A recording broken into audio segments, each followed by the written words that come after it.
All right, hey everybody, this is Jeffrey Jansen. This is 11 Good Pages of Book. Today I'm going to read this small one. I'm reading several different books right now. I read before I go to bed and when I wake up in the morning, and I keep books with me everywhere else. Today we're going to read, and I'll read this one kind of fast. If you know what you want, you can achieve it. It works. The famous little book that makes your dreams come true. The other book that I'm reading with my team right now to some point is called The Money Mindset by Brian Carruthers. Okay, now there's a couple other books I'm reading. My Jeep books, the ones I read in my Jeep, are over here. And then I got my favorite book of quotes, which I usually do at the end of all these. So what we're going to do real quick is we're going to read It Works by R.H.J. Okay? And the reason why I'm going to read this one is because it is Monday and I know everybody's got to get to work. It works. All who joy would win must share it. Happiness is born by Byron. Okay? A concise definition, result plan with rules, explanation, suggestion for the better your condition in life. If you want to have it, if you know what you want, you can have it. What is the real secret of obtaining desirable possessions? Are some people born under a lucky star or other charm with it that enables them to have all that which seems so desirable? And if not, what is the cause of the difference in conditions under which men live? Many years ago, feeling that there must be a logical answer to this question, I decided to find out, if possible, what it is. I found the answer to my own satisfaction, and for years have given the information to others who have used it successfully. From a scientific, psychological, or theological viewpoint, some of the following statements may be interpreted as incorrect, but nevertheless, the plan has brought the result desired to those who follow the simple instructions, and it is my sincere belief that I am now presenting it in a way which will bring happiness and possessions to many more. If wishes were horses, beggars would ride. If the attitude taken by the average man and woman in the regard to possession, they are not aware of the power so near that it is overlooked, so simple in operation that it is difficult to conceive, and so sure in results that is not made us of consciously and recognized as the cause of failure or success. Gee, I wish that were mine. Is the outburst of Jimmy, the office boy, as a new red roadster goes by. And Florence, the telephone operator, expressed the same thought regarding a ring in the jeweler's window, while poor old Jones, the bookkeeper, during the Sunday stroll, replies to his wife, "Yes, dear, it would be nice to have a home like that, but it is out of the question. We will have to continue to rent." Landon, the salesman, protests that he does all the work, gets the short end of the money, and will someday quit his job and find a real one. And President Baudum, in his private sanctorium, voices a bitter tirade against the annual attack of hay fever. At home, it is much the same. Last evening, father declared that daughter Maybelle was headed straight for disaster, and Monday, mother's allowance problem and others trying affairs faded into the insignificance as she exclaims, "This is the last straw. Robert's school teacher wants to see me this afternoon. His reports are terrible. I know, but I am late for bridge now. She'll have to wait until tomorrow." So goes the endless stream of expressions like these from millions of people in all the classes who give no thought to what they really want and who are getting all they are entitled to or expect. If you're one of the millions of thoughtless talkers or wishers and would like decided change from your present condition, you can have it. But first of all, you must know what you want, and this is not an easy task. When you can train your objective mind, the mind you use every day, to decide definitely upon the things or condition you desire, you will have taken your first big step in accomplishing or securing what you know you want. To get what you want is no more mysterious or uncertain than the radio waves all around you.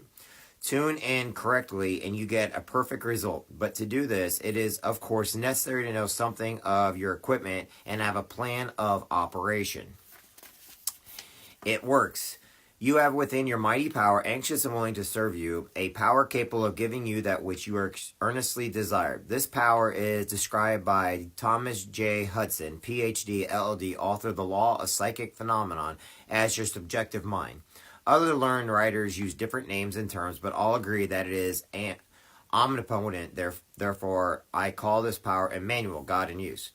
Regardless of the name of this great power or the conscious admission of God, the power is capable and willing to carry to a complete and perfect conclusion every earnest desire of your objective. mind, but you must be really in earnest about what you want. Occasionally, wishing or half-hearted wanting does not form a perfect connection or communication with your omniscient power. You must be in earnest, sincerely, and truthfully desired certain conditions or things, mental, physical, or spiritual. Your objective and mind will are so vacillating that you usually only wish for things, and the wonderful, capable power within you does not function. Most wishes are simply vocal expressions. Jimmy, the office boy, gave no thought of possessing the red roadster. Landon, the salesman, was not thinking of any other object or even thinking at all. President Dillon knew that he had hay fever and was expecting it. Father's business was quite likely successful, and Mother no doubt brought home first prize from the bridge party that day. But they had no fixed idea of what they really want their children to accomplish, and were actually helping to bring about unhappy conditions which existed. If you are in earnest about changing your present condition, here is a conscious, definite result plan with rules, explanations, and suggestions. The plan. Write down on paper, in order of their importance, the things and conditions you really want. Do not be afraid of wanting too much. Go the limit in writing down your wants. Change the list daily, adding to and taking from it until you have it about right. Do not discourage on account of change, as this is naturally. There will always be changes and additions with accomplishments and increased desires. The positive rules of accomplishment. 1. Read the list of what you want 3 times each day, morning, noon, and night. 2.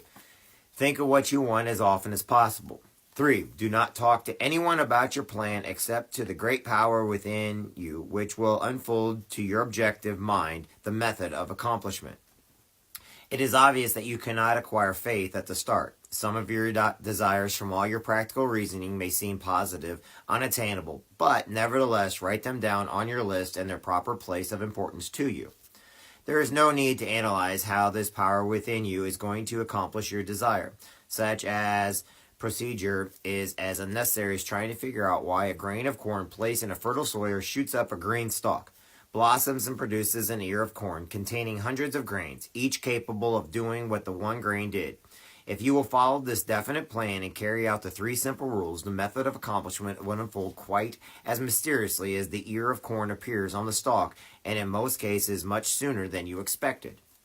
When new desires, deserving positions at or about the top of your list come to you, then you may rest assured you are progressively correctly removing from your list items which at first you thought you wanted is another sure indication of progress. It is natural to be skeptical and have doubts, distrust, and questioning, but when these thoughts arise, get out your list, read it over, or if you have it memorized, talk to your inner self about your desire until the doubts that interfere with your progress are gone. Remember, nothing can prevent your having that which you earnestly desire. Others have these things. Why not you? The omniscient power, that's best to say, why not you, okay? The omniscient power within you does not enter into a controversial argument. It is waiting, willing to serve when you're ready. But your objection mind is so substantial to suggestions that it is almost impossible to make any satisfactory progress when surrounded by skeptics. Therefore, choose your friends carefully and associate with people who have some of the things you really want. But do not discuss your methods of accomplishment with them. Put down on your list of wants such materials, things as money, home, automobile, and whatever it may be. But do not stop there. Be more definite. If you want an automobile, decide what kind of style, price, color, all that other details, including when you want it. If you want a home, plan the structure, grounds, and furnishings. Decide on location and cost. If you want money, write down the amount. If you want to break a record in your business, put it down. If you want a sales record, if so, write out the total, the date required, then the number of items you must sell to make it. Also list your prospects and put after each name the sum expected. This may seem very foolish at first, but you can never realize your desires if you do not know positively and it's in detail what you want and when you want it.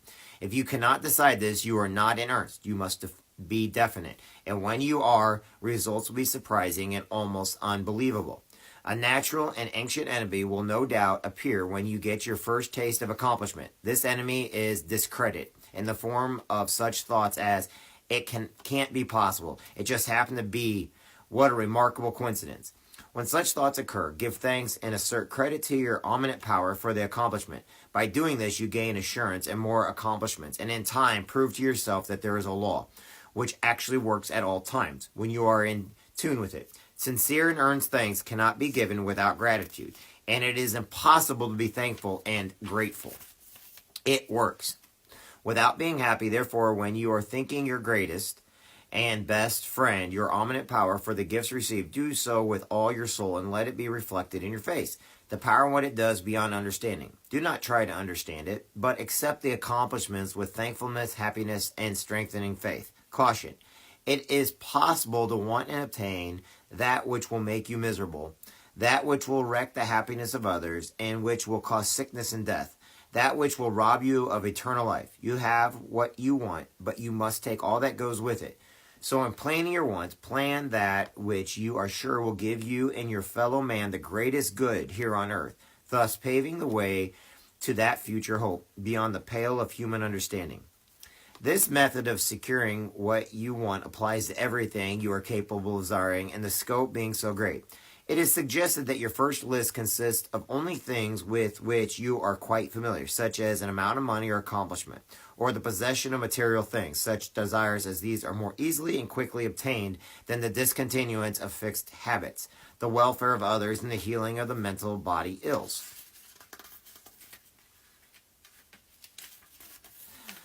Accomplishment, the lesser thing first, then take the next step, and then that is accomplished. You will seek the higher and really important objectives in life. But long before you read this stage of your progress, many worthwhile desires will find their place on your list. One will be to help others as you have been helped.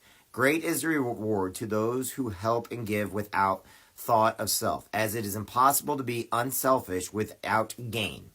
In conclusion, a short while ago, Dr. Malkaor came to this country and showed thousands of people how to help themselves. Thousands of others spoof at the idea, refuse his assistance, and are today where they were before his visit. So with the statements and plan presented to you now, you can reject or accept. You can remain as you are or have anything you want. The choice is yours, but God grant that you may find it in this short volume, the inspiration to choose all right, follow the plan, and thereby obtain, as so many others have, all things, whatever they may be, that you desire. Read the entire book again and again and then again. Memorize the 3 simple rules on pages 13 and 14. Test them now on what you want the most this minute. This book could have extended over 350 pages, but it is likely deliberately shortened to make it as easy as possible for you to read. Understand and use. Will you try it? Thousands of better lives will testify to the facts that it works. Please send another comment. It works. All right, so that is the book, It Works, by R.H.J., okay? Now, real quick, because it was a short book, let me read a couple pages out of... Where's my main book? Oh, I was going to read a couple pages out of the Motivational Manifesto, because it kind of goes on a little bit longer, okay? But I'm only going to read about 2 pages out of here because, like I said, 11 good pages of a book. That's not necessarily one of the books I read and I suggest. And then after I read this, okay, what I'm going to do... Okay, so after I read this, by the way, this is the Manifesto. Okay, I'm going to read this to my team and with my team later. Money Mindset, Brian Colors. I'm not going to read it on here today. And then the next video I will put up before I read this one, or I'm going to read this now and then I'll do it, is I'm going to show you the books I have. Okay, but I also want you to understand I have them all on audiobooks. I have even more on audiobooks, and I have an entire... You don't even want to see all the books I have, but these are books that I keep going back to, reading over again. They're just a few books, but I have an entire library, but now I do a lot of audiobooks, even more, but I have to listen to an audiobook 3 times before it sinks into somebody like me. So anyway, we're going to read the Manifesto, 9 Declarations to Claim Your Personal Power, in case you've all been following along with me, by Brandon Burchard. You can actually start into this book anywhere. We're going to start over on page 170. I'm just going to read just a couple pages, and then we're going to conclude this live feed, okay? On character. Very few people have ever done deep work in defining their character. So character is what we're on right now, okay? So character is very important. Very few people have ever done deep work in defining their character.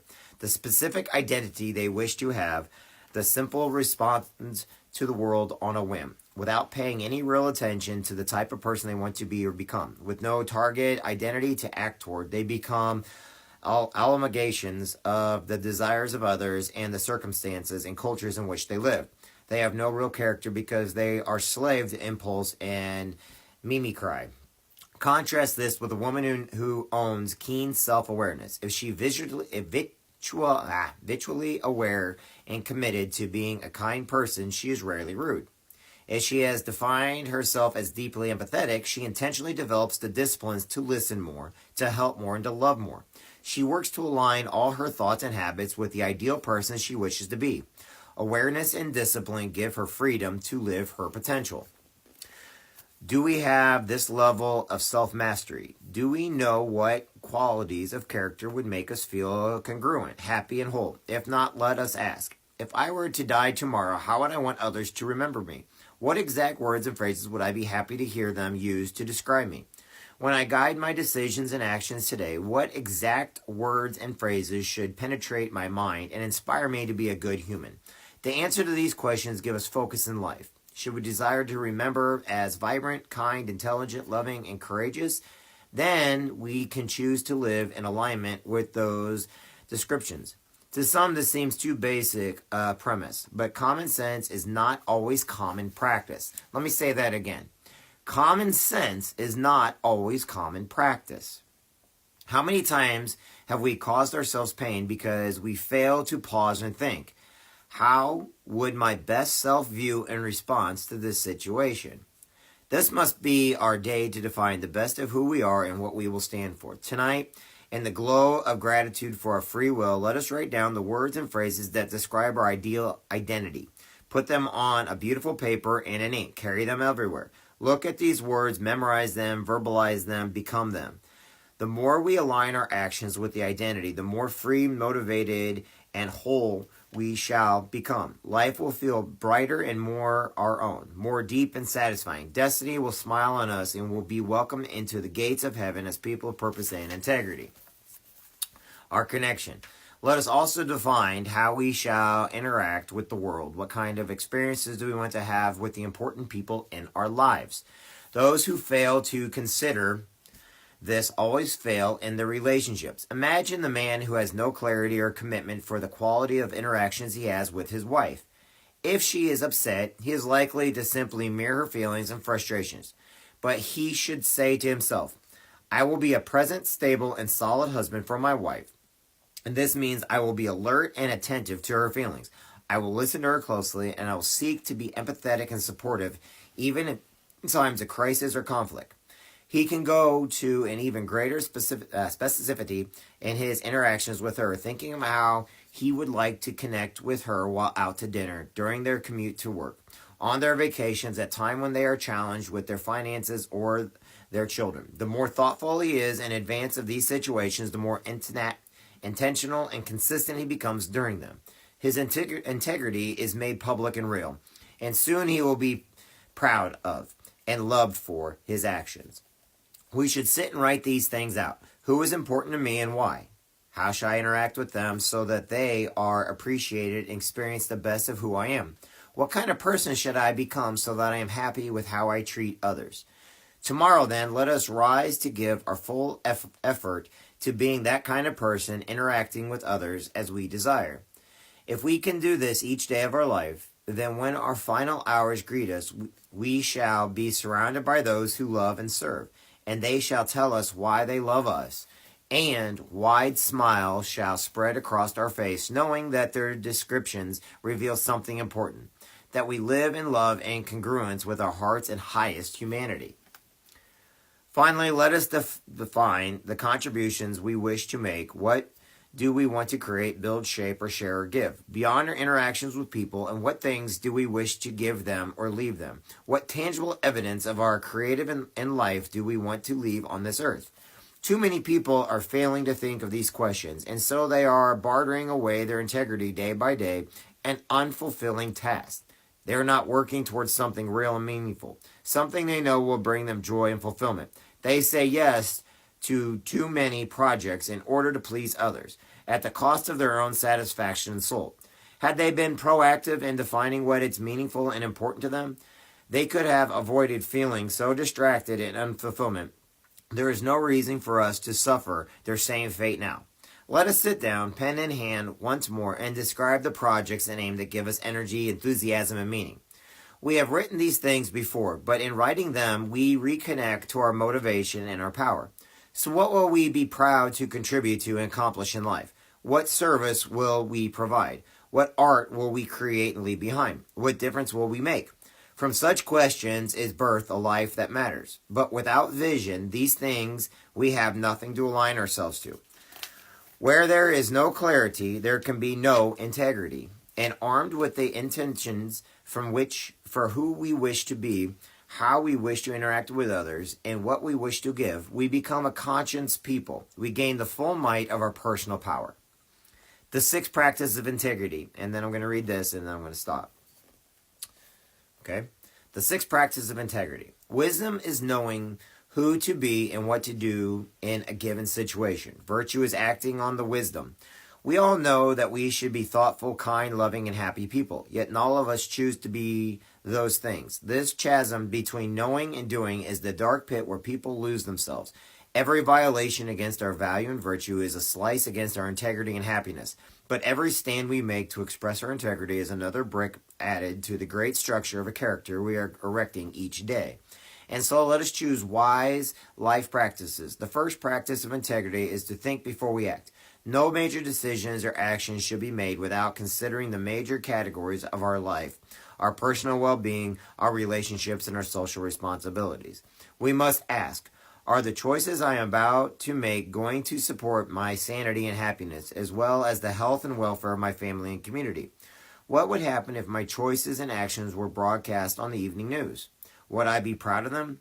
Failing to ask such questions has led many good people to descend into the bad ones. Let me go over that one more time. What would happen if your choices, which it says my choices, and actions were broadcast on the evening news? What would happen? Would I be proud of them? You have to ask yourself these questions. The second practice of integrity is to never commit to anything where lack passion. We must stop saying yes to everything, as many of our failures occurred because we began something with half-heartedness. As we become more mature, enlightened adults, we come to realize that if the opportunity is present to us and it does not gain a near 100% enthusiasm and commitment from us, then the reply must be 100% no. Often breaking integrity means repeatedly doing things we do not love with people we do not care for. Isn't life meant to be a passionate love affair with our work, our faith, and those we are blessed to know, care for, and serve? Then let us maintain that passion through spending our time wisely. The third practice is to keep our word. If we say we will meet our lover at noon, then we must arrive at or before noon. When we promise to complete the project by Wednesday, then we shall turn it in on Wednesday. Should we tell others we will keep their confidence, then we must not gossip. This practice is one of the highest arts of life, to remain true and noble and trustworthy. Imagine completing our life and saying, I was a person that people could count on. I showed up when I said I would. I gave what I said I would. I delivered because I cared for my integrity and the people in my life. We ought to pray we can live such a life, and we should complement those prayers with actions to make it so. The fourth practice is to always treat others with respect.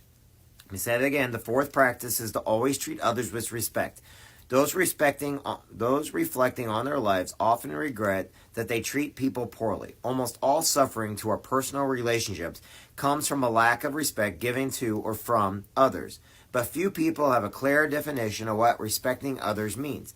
Giving respect means to do no harm, to allow others their rights in expressing themselves, and to honor the fact that their own thoughts, feelings, and actions are real and justified in their own minds, even if we see them as unimportant or wrong. Respect does not necessarily mean approval. One can respect another's rights to speak, but not necessarily approve of what is spoken. Respect means that we see others as doing their best with what they have, who they are, and what they have been dealt, even if we find their efforts wanting in any way. It means seeing the divinity in others and never inviting disrespect into our lives by projecting disrespect onto others. The fifth practice is to tell the truth. The fifth practice is to tell the truth. Let me say that again. The fifth practice is to tell the truth. How much trouble do we get into by lying? How many of our big upsets or strained relationships are amplified by small fib? The woman who tells many lies is forced to live many lives, thus lacking a single character in mind. The man who lies today is haunted tomorrow, doomed until the speck of his very own lie appears in front of all, at which time he will be preoccupied by the judgment of others. Internally and externally, he is guaranteed only pain. To lie to oneself or to others, then, is to wound oneself. We mustn't allow ourselves the temporary ease of telling any lie. The long-term cost is always embarrassment and regret. We must not chip away at our integrity one small lie at a time. The sixth practice is to always favor action. The sixth practice is to always favor action. If we stand doubtful and delayed on the sidelines of life, it is as if we stood at the edge of a river and did not wade in to save a drowning child. When we see a beautiful woman and desire to speak with her, but do not approach, regret will follow us. Should we dream of beginning a new career, but never take action, regret will ultimately consume us. When our mind wants something for good and the meaningful reasons, and we do not pursue it, this is like dismissing our own self. The less we act, the less integrity we have. With our own heart and mind, the less we trust ourselves, know ourselves, love ourselves. So let us remember that integrity is found in taking action that support our genuine desire and values. None of these six practices require anything extraordinary. They are all natural impulses. But it is day-to-day failures in maintaining them that causes most of our human suffering. The more of these practices we enact, the more we experience human happiness. Why do we universally admire and respect a Gandhi, Mandela, Mother Teresa, Lincoln, or any of our leaders' legends from history's pantheon? It is because they were guided by these integrity-based practices. They stood for something. They don't break with the value they believe, and just because they face struggle. They were good people who kept integrity between their words and actions. We can follow their lead. We can become people who are strong and proud and respectable.